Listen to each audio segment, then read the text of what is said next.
Good morning, everybody, and welcome along to our first Expert Pensions webinar. We're delighted that you can all join us here this morning to go through what we think will be a very interesting webinar and the first of our series of webinars that we're going to present over the next few months. My name is Conor Byrne. I'm the director of our parent company, PAX Asset Management, and I've been joined here by Conor O'Hara, one of our senior pension managers.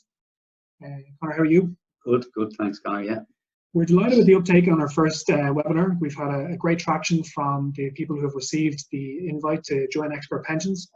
The webinars are going to cover a range of topics regarding pensions that we have found very commonly discovered in our interactions with both consumers of pensions and professionals who would deal with pensions on a day-to-day basis.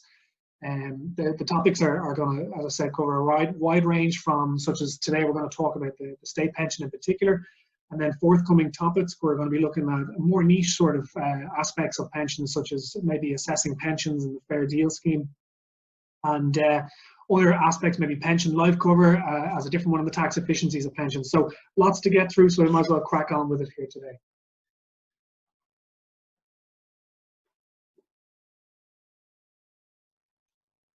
So I suppose a little bit about Expert Pensions and where we've come from and where we find ourselves here today.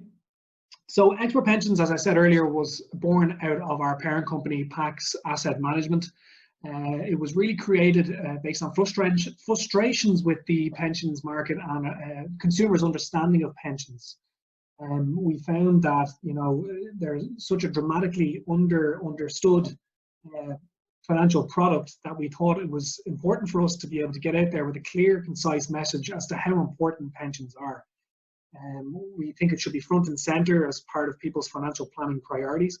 And as I said, we've sadly learned that it just doesn't receive the attention it needs in the whole financial planning landscape from financial advisors, professionals, and consumers of financial products. The theme of the webinar today is going to focus in particular on the state pension and the state of the state pension. Far too many people bury their heads in the sands when it comes to the state pension. They don't understand it enough. They don't know their entitlements to it. They don't know how it's collated and collected and calculated at the end. And then there's also a huge cohort of people which are overly reliant on the state pension, where they think that it's going to be all that they need when they get to retirement based on the PRSI payments that they've made over their working life, which, as yourselves are going to know as financial professionals, just isn't the case. So we think it's a very important kind of discussion topic to be out there talking about. And that leads nicely into why we're presenting to accountants in particular. We feel that professional accountants like yourselves hold the key to accessing consumers of pensions to be able to communicate the message that we're trying to get across. Normally, the conversation about pensions only comes up around the October-November time every year. We think there needs to be a better traction amongst accountants and consumers of pensions to be able to address the topic throughout the 12 months of the year.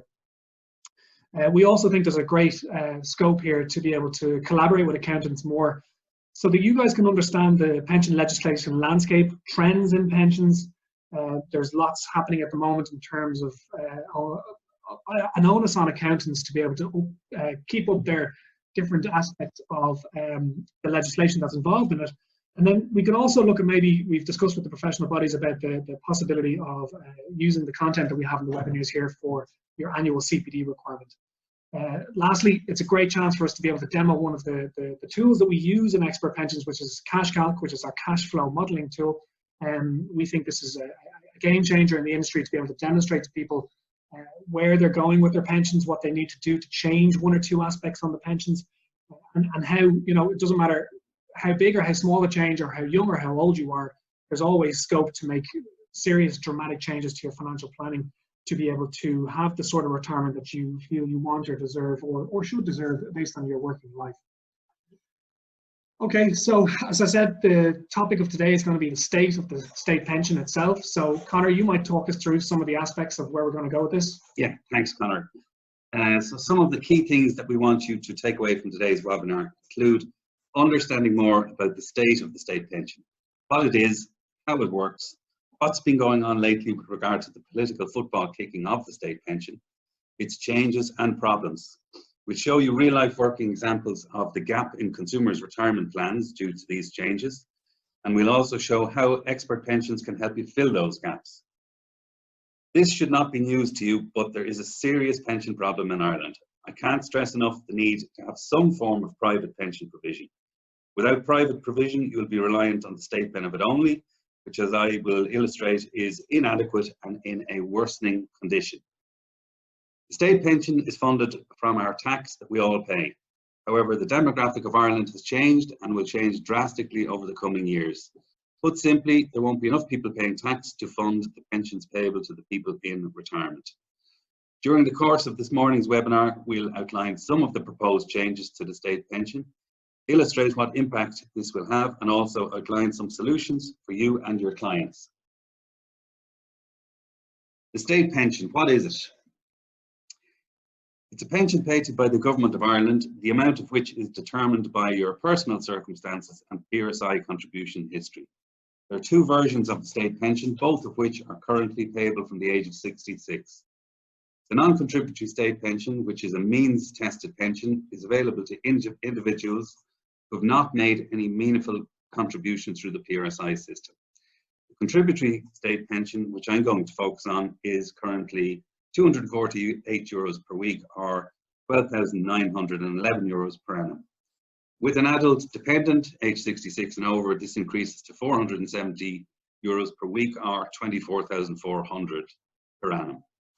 In order to qualify for a full contributory state pension, you will need to have paid 528 weeks PRSI of your working life, although more recently an averaging rule of 48 weeks in 10 consecutive years was introduced. Individuals can obtain information on their own state entitlement through mywelfare.ie. So what happens when you retire? Your entitlement to the state pension will be determined by the amount of PRSI contributions you've paid. Since this pension will not be payable before age 66 currently, if your employer retires you from 65, you'll have to wait a year to receive your state pension. If this is the case, you could apply for the job seeker's benefit until such time as the state pension would become payable. However, the goalposts are shifting. In recognition of the pensions problem that we have in Ireland, the state retirement age is shifting to 67 in 2021 and 68 in 2028. For many, this will be extremely problematic. There is increased awareness about the deterioration of the state pension, and people have every reason to be concerned. So let's have a look at the state of the state pension. The state pension is the country's largest defined benefit pension scheme, and like most defined benefit schemes, the state pension is in difficulty. The National Pension Reserve Fund was established in 2001. The fund was designed to supplement the cost of the state pension. This fund might have gone some way towards funding the gap. However, this fund, as we are all well aware, was raided in the downturn. Defined benefit schemes get into difficulty when the scheme's assets are insufficient to meet its liabilities. When a defined benefit scheme finds itself in a position where its assets are insufficient to meet its liabilities, the scheme trustees have limited options. They could ask the employer to increase funding, or they can make changes to the benefits that are defined under the scheme, or in certain circumstances, they could be forced to wind up the pension scheme. I am going to be going into more detail about defined benefit schemes in later webinars, but for the time being, and as far as the state pension is concerned, it is a defined benefit scheme that's in a pretty sorry state. There are a number of contributing factors, mainly our aging population. 10 years ago, excuse me, from a tax-paying pool of 3 million, there were 500,000 people in receipt of a state pension. In 10 years' time, it is expected that 1.25 million people will be relying on a tax-paying pool of 2.5 million people. It's just simply not sustainable. In response to this, successive governments have seen fit to make a few changes to the state pension. The state pension, which is currently payable from age 66, is going to be payable from 67 in 2021 and from 68 for those people retiring after 2028. So what does this mean for individuals in their 50s who thought they would be retiring on a state pension at 65?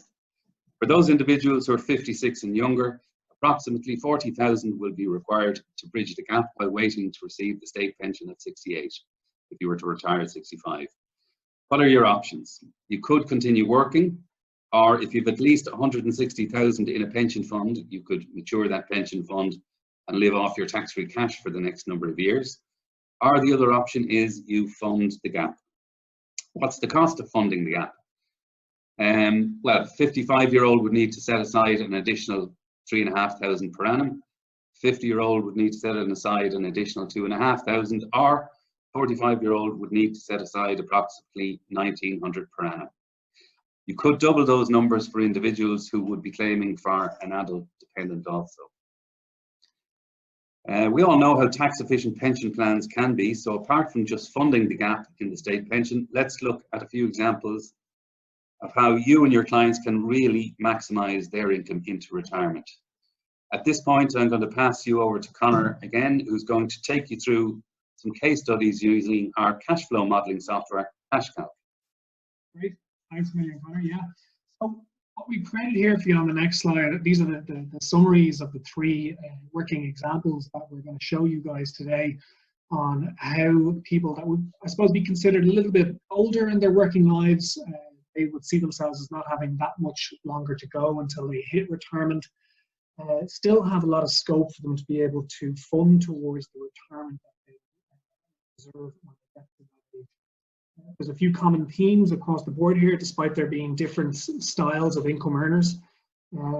They'd all be very typical sorts of examples that we'd come across in our day-to-day dealings of consumers of pensions and expert pensions. Now, they are going to be watered down for the examples here, just because CashCalc can go into extreme detail on people's finances, but we're going to keep it relatively simple for these purposes today. And the key message we're getting from each of these individual workers is that they all want to retire at 65 without the need to have to continue working past 65 because the state pension has been pushed out. They're all, as I said earlier, over 40 as well, which demonstrates that it's never too late for them to be able to start funding towards the pension that they want. And as I said, we're getting a broad range of different types of workers.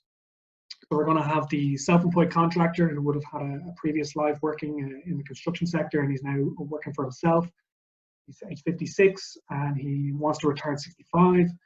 We have John, he's a 45-year-old PAYE worker. He's just joined a company who operates a company pension scheme.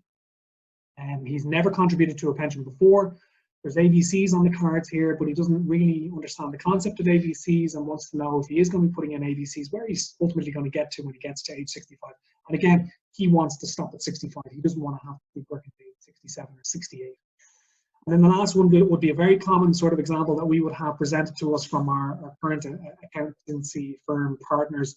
This would be an example of a company director who may have never focused on pension funding before, but her firm is now in a cash positive position and is able to divert company turnover and profits towards a pension for her benefit. So we'll show you these working examples. So we'll take the first one. So as I said, Ralph, self-employed contractor, previously held a CWPS pension scheme.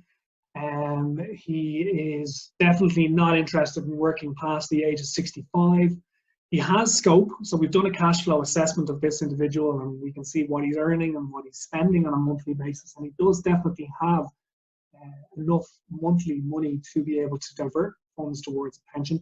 There's a few, baseline facts that we understand. So based on his age, he can save up to 35% of his declared income and claim tax relief. Tax relief is up to 40% because he's a higher earner. On the private pensions, what we're going to trigger here in the cash flow model is his lump sums are going to be paid out to him at age 65. And then the balance is going to go into what's called an improved retirement fund, or for the purposes of this, we're going to call it an ARF. You may even refer to ARF later on. So we've done the cash flow model. We know he's going to get the state pension at 68 and he's got 9 years to go. So I'll show you how that looks when we go into CashCalc.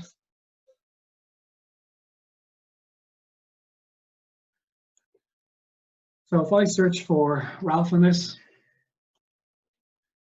what we're looking at here is the main dashboard, okay? So we're going to get into the nitty gritty and the cash flow modeler in a sec, but just to give you guys a bit of a background, when we carry out cash flow modeling exercise with our clients, it's excellent because it's actually very user driven. We'll actually send the recipient a link by email and they'll sit down at home in the evening time to go through their finances in private on their own with their spouse or partner, which we found helps us extract a hell of a lot more information from people as part of our KYC. Obviously, as you're all very aware, we can't carry out any sort of recommendations or analysis of people's finances without carrying out proper fact-finding and KYC. And we've just found that the cash calc data capture function, which, as I said, is all user-generated, has been a really, really useful way of extracting detailed, useful information that's relevant to the reasons that the clients have contacted expert pensions.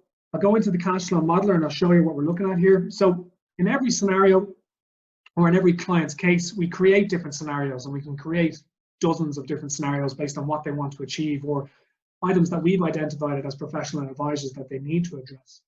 So if I just go into the first one here, which is the raw information that Ralph has given us based on the CWPS pension scheme, the fact that we know he's going to get the state pension at age 68, and basic incomings and outgoings. So we have two scenarios here. I'll jump into the starting supplementary pension in a second and show you how that has changed his cash flow model. But as we go down on the left-hand side, these are the different inputs and outputs on a cash calc, which ultimately result in our really detailed cash flow model. So that'll be the last thing that I jump into here. So if I go into savings pots, I can see that we'll assume that Ralph has no money in his current account as of from today. He has his CWPS pension scheme, which on last valuations, he's estimated to be about 75,000. We'd obviously carry out a detailed analysis of that CWPS pension scheme and get more finite details on that to ensure we have the true and accurate information. He's in a fund which is getting him about 3% net growth per annum. So we kind of be looking at that to see if we could optimize that for him in any way whatsoever with the 9 years he has to go. The next tab that we go on to is the income and expenses. So what I've done here, as I said earlier, I've kind of watered this down. This would be a far more expansive list if I was to be doing a real life working example where I'd have a very detailed breakdown of Ralph's monthly outgoings. As I said, for simplicity purposes, we're just doing pre-retirement assumed outgoings and we're doing post-retirement assumed outgoings. So as you guys know, everyone's outgoings drops when they hit retirement age. They curtail their spending to suit their income in retirement, or they may have certain debt paid off, or say young adults that maybe live in a home have since fled the nest and are no longer there. There's loads of reasons, but it's important to understand what you're going to be spending today and what you assume you're going to be spending in retirement. And then if we look at the income sources, so Ralph knows that he's earning about 2,700 net per month at the moment, and that at age 68, Ralph's going to start receiving the state pension, which we know today to be 248 per week. So again, inflation rate is important to factor in here. We're assuming a low enough inflation rate, about 1.5% to reflect the current environment. If someone is cautious about inflation, we'd up that for them. And then if we go into the next section, which is the contributions and withdrawals. So all we have here is withdrawals, because all we have at our disposal at the moment is the CWPS pension. So what's going to happen when he gets to age 65, 25% of the accumulated fund at that point is paid out as a lump sum. And then the balance in the ARF is going to pay him about 4% per annum up to age 70, and then it will revert to 5% per annum. They're the deemed distribution rates set by revenue. So Ralph doesn't technically have to take an income from the ARF. However, revenue will tax him as if he has taken the income. So it makes sense to take the income at that point. So we set 4% as a minimum distribution amount for all ARF accounts. Again, subject to the AMRF guidelines, you can have a discretionary amount coming out of your ARF, but that's all, as I said, case by case and understanding what certain individuals' income needs are. So going into the cash flow model, what all those inputs ultimately show us is this is his CWPS pension scheme, which is growing at that net rate of 3% per annum. This is the money over and above. If I go into the money in versus money out tab, the black line is Ralph's expenses. The blue bar is his incoming. So the area or the space above the black line is assumed to be his monthly excess money, which he's saving. If I go into the savings over time, this is his accumulated savings. What it all ultimately boils down to is through his CWPS pension, through the amount that he has above his black line, which we're assuming is going to go into a current account or a savings account, Ralph is going to run out of money by the time he gets to age 74 here. He's going to have 3,667 left in his CWPS, and then he runs into a deficit. And then as we can see here in the money in versus money out, so earns money right up until age 65, his expenses drop down because he's then in retirement phase. He gets his lump sum paid out of 21,328. 4% per annum is going to pay him 3,412 at the start. but he's using all of that money to supplement his standard of living, and boom, he runs out of money at age 74. This black bar here is the state pension kicking in at 68. So as I said, what we're going to be looking at here is sitting down with Ralph at age 74 and dramatically dropping his monthly outgoings, something that you don't want to really be having a conversation with at age 56 to say, look, we're going to have to really dramatically change things as you go on through your retirement here to adjust your lifestyle to suit your income needs. Whereas we can actually make a few effective changes now to be able to give him the retirement that he wants. So if I jump back into the savings pots and then I go into the second scenario, what we've done very simply here for Ralph is we've created a new pension account, which we are going to be funding from the surplus income over and above the black line that we saw earlier. Income and expenses, they remain the exact same. We haven't asked Ralph to adjust anything in regards to this. Contributions and withdrawals. So now we have two new withdrawals here because he's got a new pension fund to be able to take a quarter of it as a lump sum, a new 4% per annum. And we've learned that through the cash flow exercise, the incomings and outgoings, that Ralph has scope here from his earnings to be able to fund €450 net per month into a pension scheme. Now that's a net figure. That assumes he's getting the tax relief on it, because this is more than likely going to be a personal pension or a PRSI account where Ralph will be able to claim tax relief on all the contributions he makes personally himself. So if I go down to the cash flow model then, and we can see how much better Ralph is going to be. So you can see here we have a new dotted line above the black line. That's the contribution line. That assumes that the money between the black and the dotted line is going into an account for his behalf. It's within his scope, his earnings scope, so he's not above the blue bar, which would put him into a deficit straight away. Gets to age 65, we've got the CWPS pension scheme coming in there. We've optimized that fund and we're getting him a little bit more of a return on 3% net he was getting while still remaining in CWPS. He has a €16,000 supplementary lump sum, almost 17,000 there, coming in from the new pension we set up for him, and he has two new sources. Well, he's the existing 4% and a new source of 4%, giving him an additional 2,700. He's only using his savings for 2 years. The state pension kicks in, and then he's got two 4%, which is keeping him way north of his black line the whole way through retirement. And he's actually going to have a surplus level of assets when he gets to age 99 if he was to make it on that front. So as I said, some really simple, effective changes, but a dramatic change to the way Ralph's retirement is going to look when he gets to age 65. So I'll jump back into the other examples here, and I'll move through these a little bit quicker because we have a better understanding of what cash calc looks like at this point. So the next one, John, PAYE worker, 45 years old. He's never been in a pension scheme before in his life. The employer is offering a 3% employer contribution in return for his 3% employee. He's looking at ABCs. Through the cash calc exercise, we've deemed 6% to be the minimum that he should be putting it through the ABCs. He's going to take the tax-free lump sum at 65 when he retires. He doesn't want to work past 65. And again, the same scenario as Ralph. He's going to take a quarter of the balance, a quarter of the fund as a lump sum, and then 4% per annum. So we'll jump back in and have a look at how John's cash calc is going to look.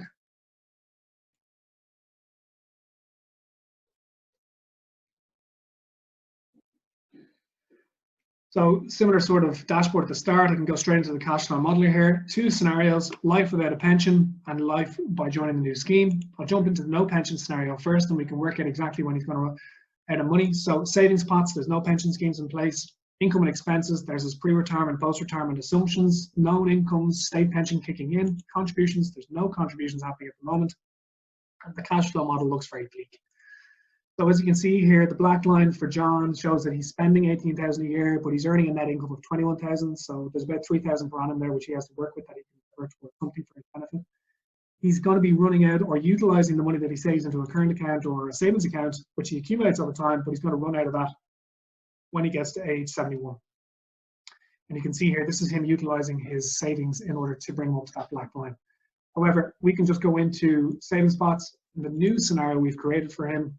So now we have a new employer scheme. We're going to assume he's going to get a 4.5% net linear growth on that every year, which is a reasonable enough sort of growth amount to assume based on unit cost averaging.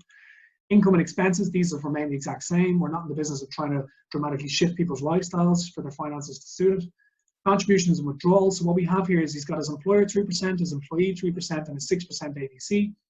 The employer payment on this is a gross figure, whereas the employee payments are net figures because he's getting tax relief on any contributions he makes.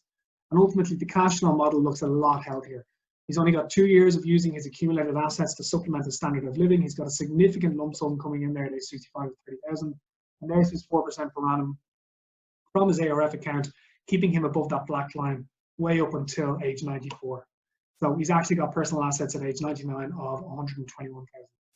Now, the last scenario I'm going to show you is, as I said, the more common one that we come across. This is the company director scenario. So what we have here is we're dealing with a business decision maker, company owner. There's more scope for the likes of company owners to be able to divert company assets towards pension schemes. Louise, in this example, is now in a cash positive situation with her company. And the company, we've done a cash flow assessment of her. She can accumulate a fund of over 2 million through revenue max funding limits. We'll actually probably do a separate webinar on revenue max funding and talk you guys through the rationale and the mathematics behind that. She can actually achieve that fund over the next number of years, 14 years to go, by putting in up to almost 160,000 per year with revenues permission. The company actually only has scope to divert approximately 75,000 annually towards an executive pension on her behalf. But we're looking at getting her a lump sum on retirement of 319,000, 200 of which would be tax-free, and the balance over that subject to the standard rate. I'll jump into Louise's cash flow model and show you how that looks for her.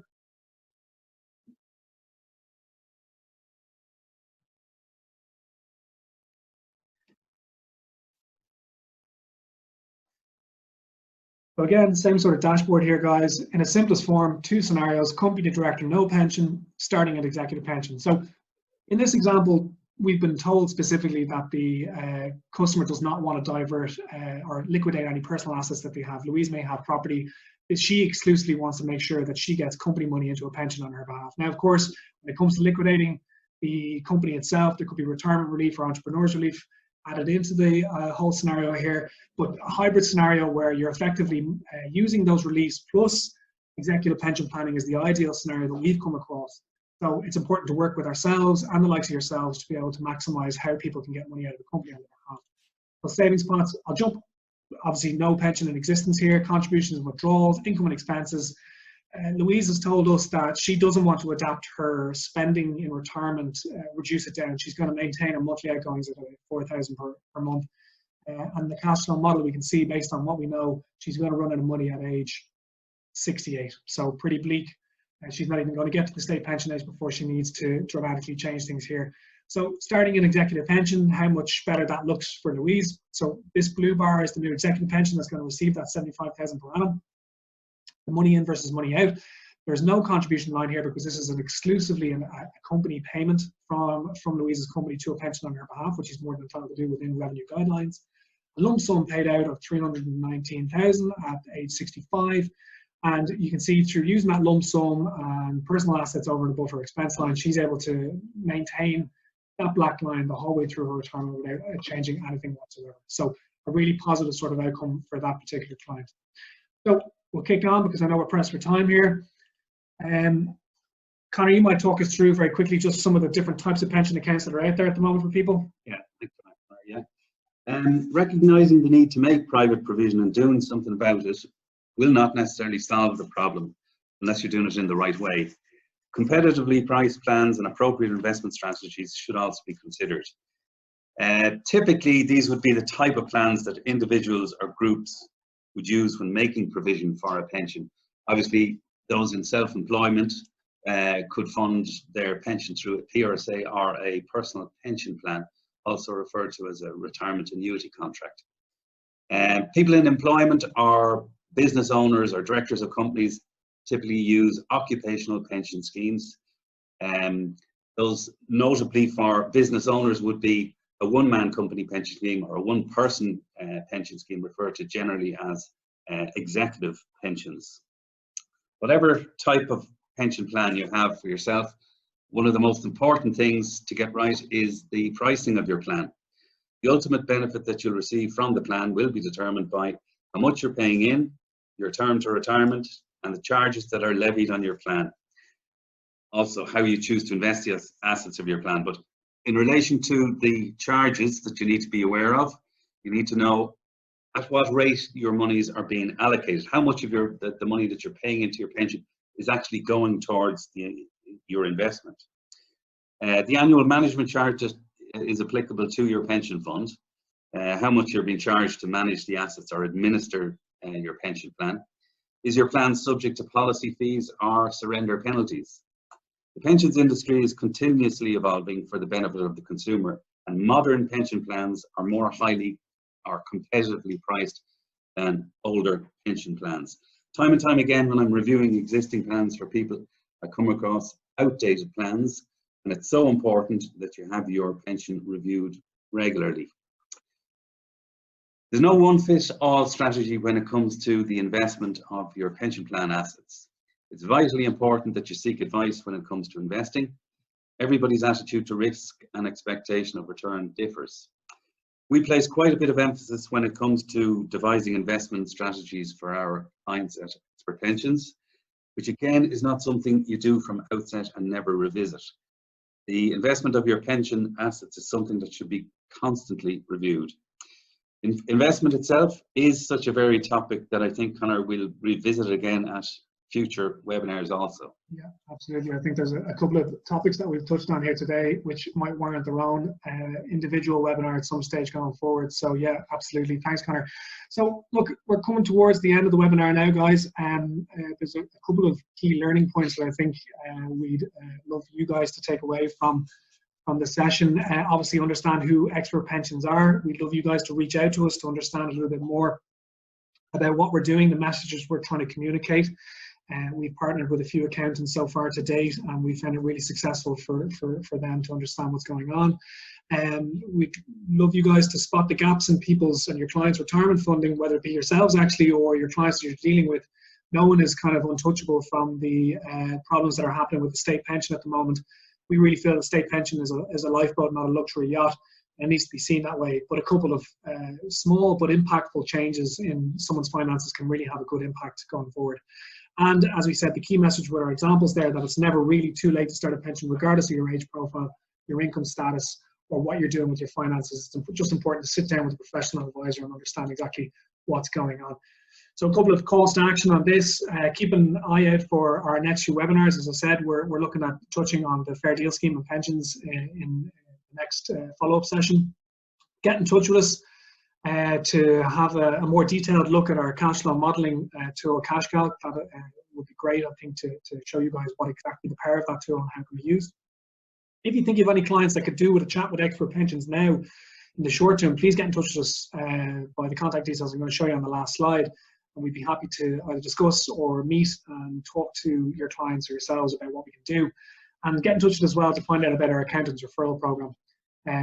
That's something I think you guys would be very interested in. So thanks a million again, guys. It was great to see the traction that the webinar got so far. Send me an email, that's Conor Byrne, to conor@expertpensions.ie. Visit our website, expertpensions.ie. And as I said, please explore with your professional body to see if you can obtain CPD for the session that you've heard today. Thanks a million, guys. Have a good week.